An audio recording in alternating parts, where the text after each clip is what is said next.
Au nom de Dieu, le tout miséricordieux, le très miséricordieux, le royaume des fourmis, Coran 6h38, toutes les créatures sur terre, et tous les oiseaux qui volent avec des ailes, sont des communautés comme vous. Nous n'avons rien omis de ce livre. Astérisque, c'est vers leur Seigneur que seront appelées toutes ces créatures. Parmi les innombrables systèmes animaux que Dieu a créés sur terre, les fourmis sont certainement parmi les plus étonnantes. Il existe environ 10 000 espèces de fourmis, qui vivent pratiquement partout sur Terre. Elles existent depuis environ 100 millions d'années, et les fourmis fossiles sont presque identiques aux fourmis d'aujourd'hui. La plupart des espèces vivent dans des colonies hautement organisées avec une reine, quelques mâles pour l'accouplement et de nombreuses ouvrières. Au début d'une nouvelle colonie, une étonnante série de comportements instinctifs se produit. La reine s'envole, s'accouple, comme l'abeille domestique, les mâles tombent morts, et trouvent un nouvel endroit. Elle construit un nid peu profond et démantèle ses ailes. Elle utilise ses ailes comme nourriture et absorbe également les muscles de vol de son corps comme nourriture. Cela peut lui permettre de survivre pendant 1 an sans autre nourriture. Contrairement à la reine des abeilles qui est accompagnée vers un nouvel endroit par de nombreuses ouvrières, la reine des fourmis part toute seule et doit subvenir à ses besoins jusqu'à l'éclosion des nouvelles ouvrières. Elle pond 100 œufs par heure, soit 30 000 par semaine. Au bout d'une vingtaine de jours, les œufs se transforment en larves ressemblant à des vers, que la reine lave et nourrit. Au bout d'une vingtaine de jours environ, les fourmis sont prêtes à affronter le monde. Elles savent instinctivement quel rôle elles doivent jouer. Les premières à sortir sont toujours des ouvrières, cueilleuses. Elles sortent chercher de la nourriture pour la ramener au nid pour la reine. Son travail consiste désormais uniquement à pondre des œufs. Il existe une division spécifique du travail chez les fourmis. Contrairement aux abeilles, qui évoluent d'un travail à l'autre, la fourmi naît dans le métier qu'elle exercera toute sa vie. Les nourrices prennent soin des petits avec minutie, elles veillent à ce que la saleté ne pénètre pas dans les segments du corps, léchant constamment les œufs et les larves.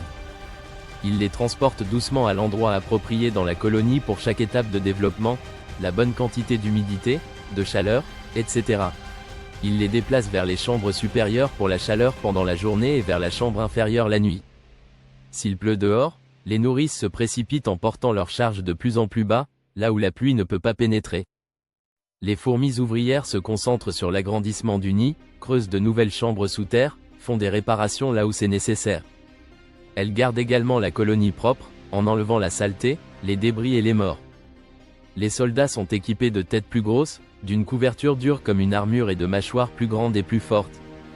Elles attaquent les insectes, à la fois pour se protéger et pour se nourrir. Les cueilleurs obtiennent la nourriture.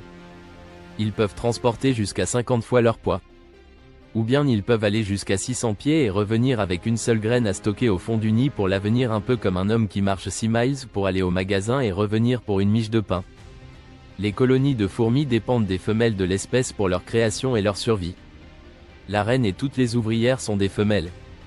Il est intéressant de noter que les Écritures indiquent clairement le sexe féminin des fourmis ouvrières, un fait qui n'était pas connu lorsque le Coran a été révélé et certainement pas lorsque l'Ancien Testament a été écrit.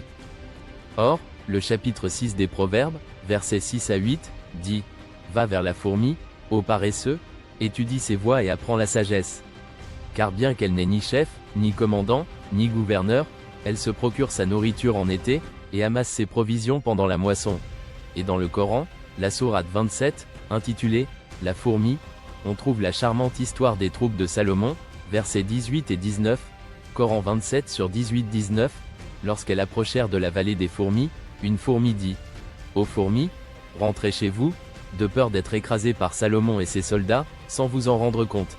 Il sourit et rit de sa déclaration, et dit « Ô mon Seigneur, ordonne-moi d'être reconnaissant des bienfaits que tu as accordés à moi et à mes parents, et d'accomplir les bonnes œuvres qui te plaisent.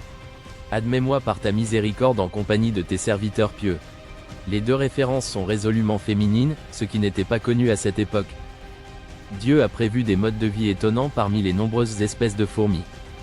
Il y a des fourmis qui volent les œufs d'autres colonies de fourmis et les élèvent comme esclaves. Il y a des fourmis armées qui se déplacent constamment et chassent les insectes. Il y a des fourmis qui gardent des troupeaux de pucerons et les traient, profitant de la substance que les pucerons produisent à partir des fleurs. Il existe des fourmis qui travaillent en équipe pour coudre des feuilles ensemble afin de construire leur nid. Il existe aussi des fourmis, parasols, qui transportent de gros segments de feuilles au-dessus de leur tête comme des parapluies jusqu'au nid, où elles les mâchent partiellement, puis les utilise comme pays pour faire pousser des champignons, leur nourriture de prédilection. Coran 55/10, 13. Il a créé la terre pour toutes les créatures. Laquelle des merveilles de votre Seigneur pouvez-vous nier ?